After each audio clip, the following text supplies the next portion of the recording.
Hello everyone, I hope you're taking it easy and your day has been great thus far. For this video we'll be going through a contents review of the high grade 12144 Gundam Astaroth, and this is from Mobile Suit Gundam Iron-Blooded Orphans, released by Bandai back in 2016. So just doing a few IBO kits to just get them out of the backlog and move on to some other kits after this. So it was just a bit of a two-parter IBO kits with the Gundam Gremmery done prior to this one. Being a contents review, the box has already been put aside, but we will go through everything that would have been included, well, is included. But this would have been grabbed from Hobby Link Japan, so I'll have a link to the Astaroth as well as other IBO sets in the description.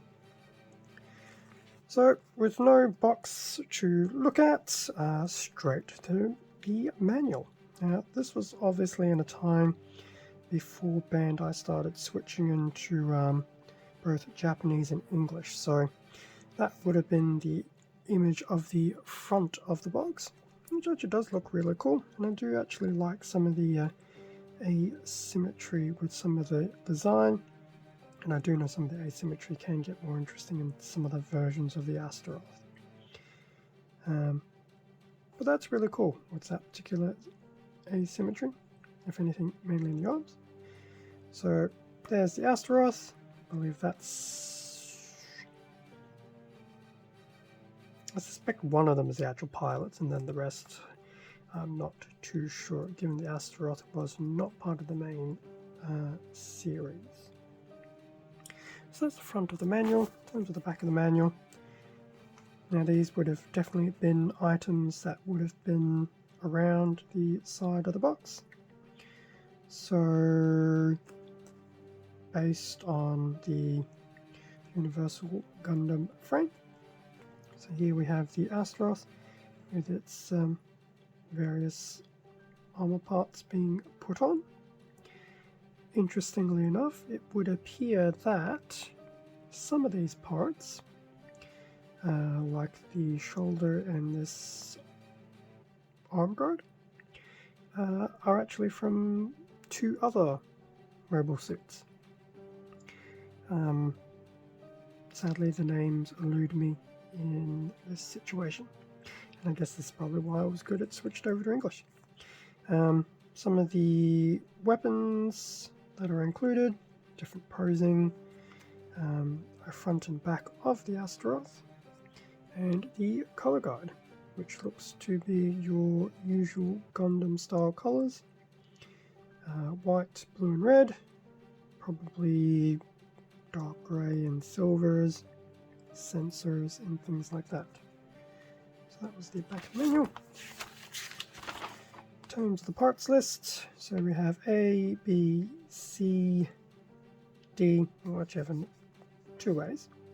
So A through to E, and some color, poly caps, as well as a sticker sheet.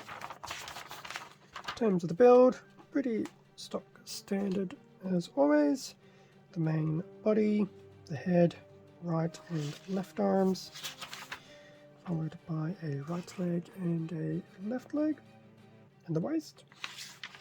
As you can see, I just did the Gremmery. This is actually a very consolidated and concise build. We have some very interesting side skirting to do, and there will be some color correcting stickers involved. Backpack, this interesting little armored arm, and then the weaponry. And there will also be an action-based adapter within the waist. Definitely very cool. And then we have some of these steps to build its primary weapon, and yes, it will also have a attachment point on the backpack. Very nice. So there we go, that's the manual. Quick look at the sticker sheet. So yes, there's a little bit of color correcting there, which is okay. It's nothing too major. We know the two stickers that have the green in them will be some form of venting. The rest probably your usual color correcting stickers, eyes and things like that. That's not too bad, still relatively small. That's pretty cool.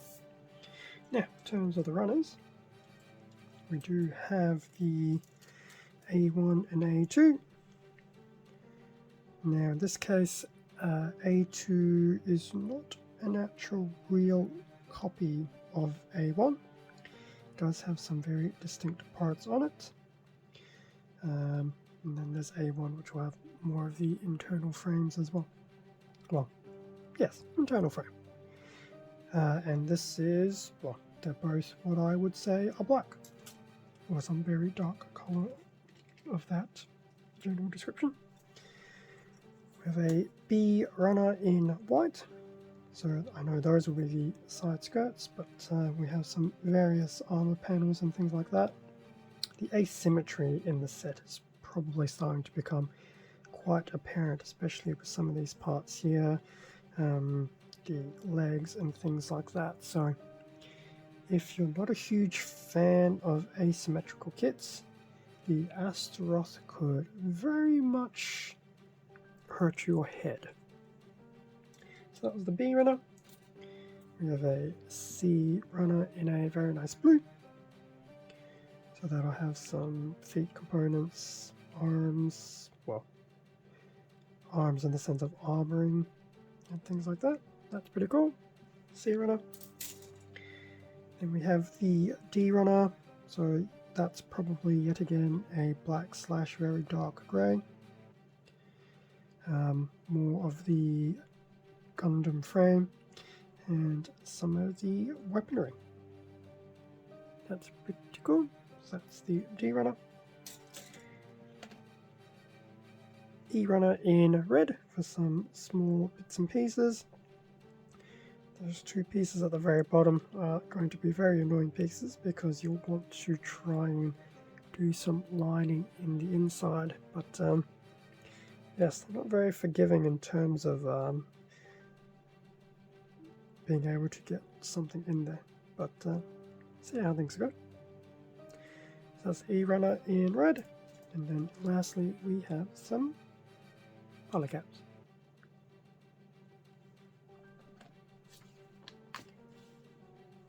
So that brings us to an end of the contents review of the Gundam Astaroth.